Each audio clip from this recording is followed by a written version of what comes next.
One of the real treasures of Trinity are the 44 stained glass windows in our sanctuary. They were created by the Willett Studio of Philadelphia, and they really tell the story of Jesus. Stained glass windows have been called the poor man's Bible. 1,000 years ago, when windows were first created, most people were illiterate. They could not read. And even if they could read, they could not afford a Bible. And so the church decided to create stained glass windows as a way of telling the story of Jesus, the prophets, the Old Testament, all of the events and stories that make up the gospel for us. Stained glass windows are not there simply as ornamentation. They are, in fact, teaching devices for the church. They tell a story, and our story centers in the story of Jesus. The story really begins here with the first window, which is the nativity window. Looking at it, we see the very common scene that comes to mind when we think of the birth of Jesus. We see Mary, Joseph, we see the manger, we see Jesus, we see the Star of Bethlehem. But if we look closer to this window, we will see other symbols that are kind of interspersed in that add to a deeper meaning of understanding what this story is all about. At the very top of the window, there is a 5-petaled rose depicting the 5 wounds on the body of Christ. The rose also is especially associated with the Virgin Mary, and throughout the life of the church, it has come to be associated with the Nativity and with the birth of Christ. Before moving on to the figures of Mary and Joseph, notice the outline of the stable, the wooden stable that frames the scene. And there in the background, if you look on the right side, you will see a tree growing in the background. That tree reaches up and its branches wrap around and entwine the outline, the beam of the stable. This is a reference to the Jesse tree, which in turn is a reference to a passage in the prophet Isaiah. There shall come forth a rod out of the stem of Jesse, and a branch shall grow out of his roots. That is there to remind us that Jesus grows out of the Old Testament. He's of the house and lineage of King David, the royal lineage, that story foretold by the prophets. If you look at the bottom of the window, you'll also see the Star of David, which makes the same point, that Jesus is indeed of the house and lineage of King David.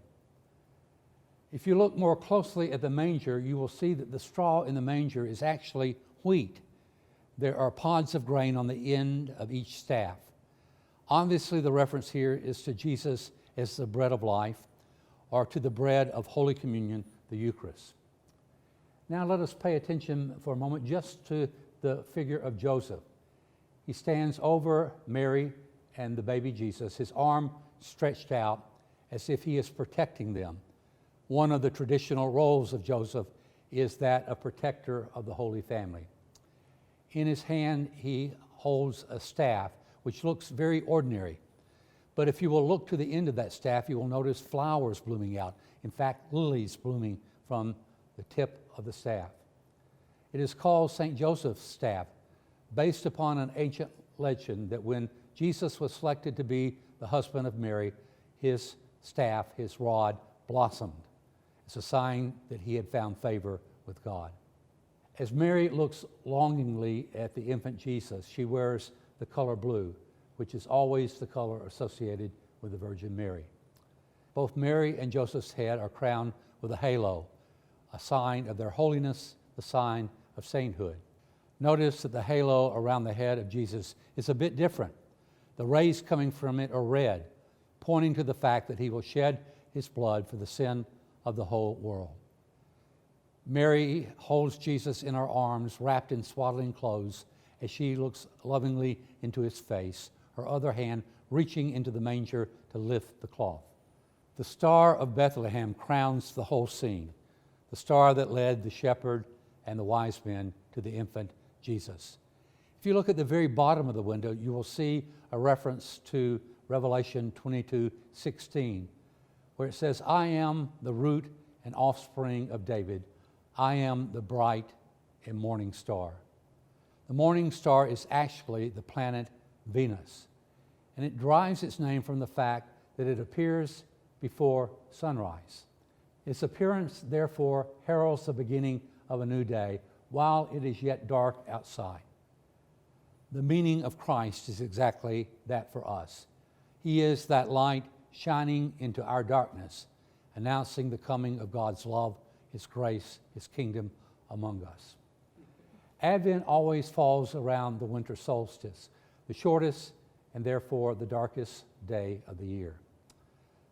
The meaning of this season is entwined in this whole concept of light and darkness, the returning of the light to the world. Medieval Christians saw the symbol of light as important. The very first words that Jesus spoke at creation were, "Let there be light." Jesus himself said, "I am the light of the world." And John proclaims, "The light shines in the darkness, and the darkness shall not overcome it." The star points to that deeper meaning of the light that shines in our darkness, that Jesus is indeed the bright morning star, the light that brings hope and healing to our lives. In fact, the whole idea of light is important to understanding all stained glass windows. If you were to come into this sanctuary at night when it was dark outside, you would see nothing but blank glass and darkness. It's only when the sun rises and the light begins to penetrate through the windows that the lights illuminate the picture lights up, and we begin to understand the meaning that has been hidden there. Light passing through these windows is a symbol of the light of Christ coming into our own lives, to illuminate into all the dark corners of our life, to bring hope, to bring healing, to lead us to the truth of His grace and love for each of us. Just as we light one candle per week on our Advent wreath, as the light penetrates the darkness, so as we look and meditate upon these stained glass windows, we are reminded of the light shining in the darkness. We are reminded that Jesus is indeed our bright and our morning star.